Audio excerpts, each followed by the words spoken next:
好，我哋第三章。第三章呢就係文化不同，思考模式不一樣。其實呢個禪修營呢，今次係主要俾國內嘅朋友們嘅，因為啱啱好係10月1號年假，咁就有7日咁長啦，咁所以都係用普通話嚟進行。咁我哋有問答環節嘅。聽聞香港人呢係冇嘢問嘅，咁所以我下次要參加香港人嗰個，咁我就唔使同佢哋搶咪，因為中國人問問題都好激烈，搶咪都好犀利。咁但係你會發現佢哋問嘅問題咧，好多時可能係家庭啊、事業啊，師傅變到好似有算命師咁。或者問禪修嗰陣時，同埋站樁嗰啲標準姿勢，境界氣嘅流動啊。因為有時師傅會帶住我哋嘅，即係會用說話去描述，好似咩心輪清明，跟住舒壓，跟住呼出口氣放鬆，即係類似好似呢啲咁樣嘅嘢啦。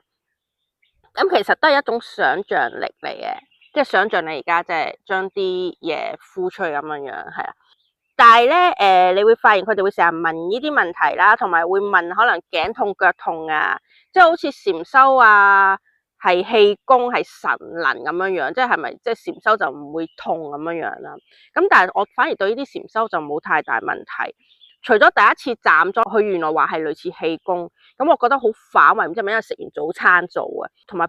好飆寒。原來話係因為我第一次做反應太大啫，咁之後其實都冇事咯，即係好正常咯，就係啦。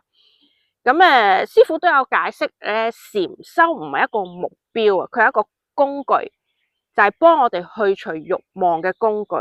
咁所以過程嗰啲描述其實唔係重點嚟嘅，即係你唔使執着喺話我要去到咩境界咁樣樣。其實佢重點係我哋要睇到個心。去除慾望，即係我哋嘅心清明，去除啲慾望。咁所以就唔係話到咩見到光啊，見到咩顏色嘅光啊，唔係，係啊。咁佢只係一個工具嚟嘅咯，係啊。咁仲有一種咧正功啊，所以我就係要喺呢度講先有 point 嘅。佢描述咩大地啦，跟住翻自己嘅心輪、微輪啦，即係跟住定放，即係佢有吸收大地，跟住翻嚟，然之後咧再放翻出去回饋俾大自然啦。但係咧，其實你知唔知我哋喺會議室度做噶嘛？即係其實因為我係好中意上山，所以我就真係山上而家腳踏實地咁樣喺度，就喺山上面感受到山大自然。話俾我啟發，但係我冇佛陀智慧，所以我唔明，我唔明具體佢係想講咩，但係我就喺山呢度得到咗一啲，即係就係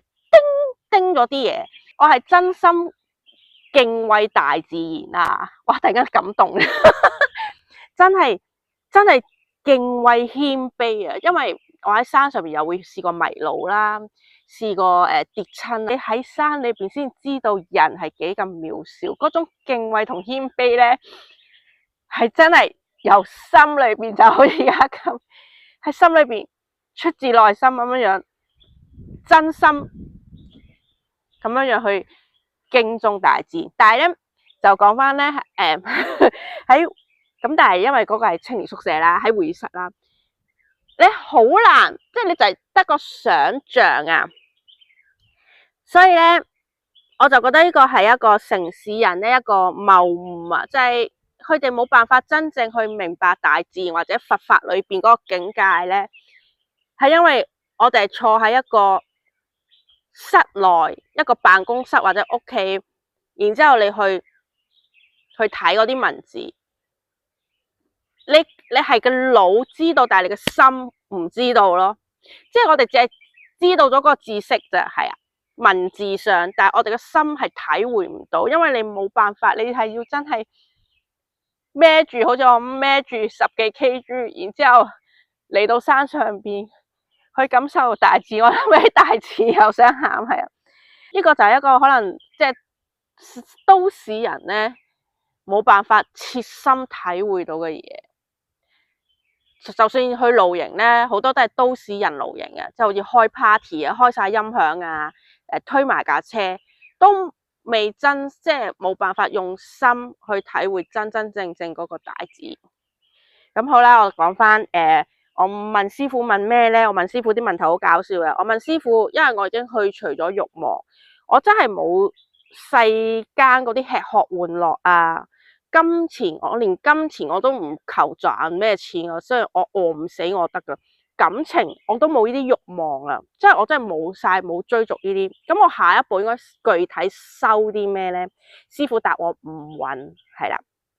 然之後第二條我問，咁呢個階段咧，因為佢咁啱係佢開始講起初果，咁所以我就問佢關於初果，我就同佢講咗我由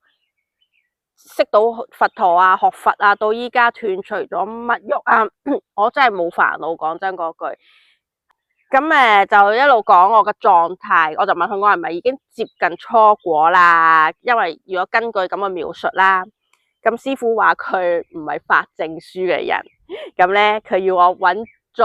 高德，即係更高嘅大德。不過佢有回答我個方向係啱嘅，即係如果其實跟翻佛陀去所講描述嘅話，第三條問題我就即係追加就係無論唔好話禪修定係學佛，唔理呢啲初唔初嗰啲名分嘅嘢，咁我淨係話五蘊嘅運作生滅，完全扎根喺心裏邊，徹徹透透明白，成為正見，即係往呢個方向前進，向呢個方向繼續行就係正確，即係係咪咁行啦？咁師傅就話係嘅，了知苦的本質滅苦，即係我哋就要滅苦嘛，所以就係嘅。咁呢個就係第三章。好，我哋去埋第四章。我要煮咖啡俾啲農夫飲噶啦，我哋要講埋。